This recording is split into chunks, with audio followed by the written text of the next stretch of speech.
David should have been at war, but instead he was on the balcony of his house watching a woman bathe. He lusted over her, called his people, said, go get her, I want her. He took her, had sex with her, and then he realizes that he's in a big mess. This girl gets pregnant. He's got to do something about this. So Uriah the Hittite, who is the husband of Bathsheba, David brings him in, wants him to lay with his wife and, sort of fix things. Boy, we try to fix stuff, don't we? From the very beginning, we sowed fig leaves.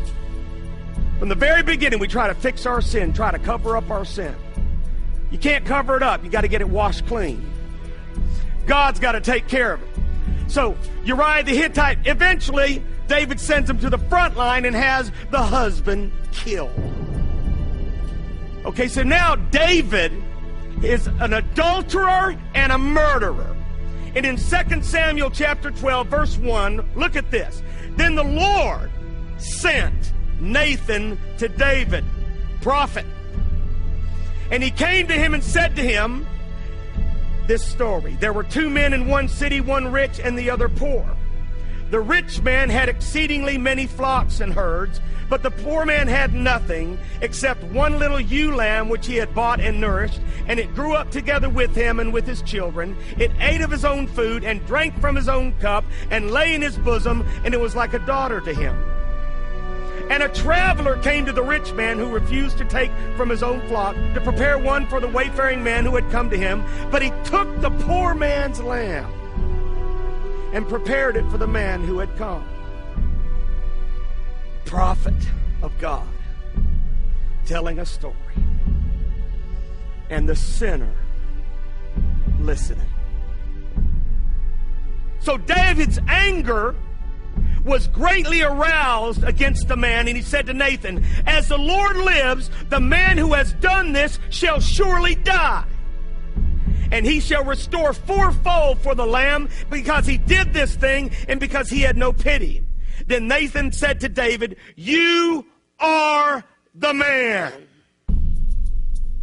Thus says the Lord God of Israel, I anointed you king over Israel, and I delivered you from the hand of Saul. I gave you your master's house and your master's wives into your keeping, and gave you the house of Israel and Judah. And if that had been too little, I also would have given you much more. Why have you despised the commandment of the Lord to do evil in his sight? You have killed Uriah the Hittite. Oh, I love prophets. And I love preachers of righteousness. I love pastors who are not afraid of their people. I love pastors who are not ashamed of the whole truth. I love pastors who will call sin, sin.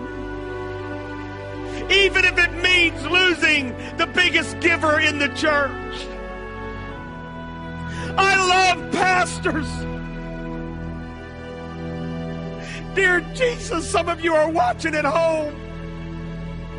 The reason you're not happy is because God's not happy.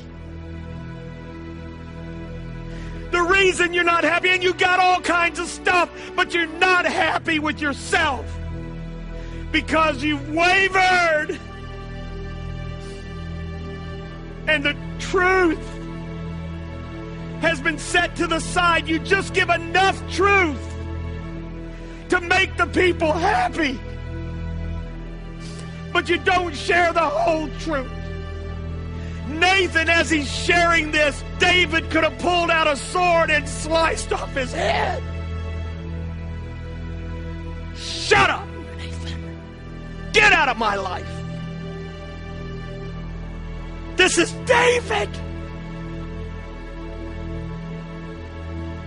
Man of God. King. God, help us. Jesus, help us to return to the God of our fathers.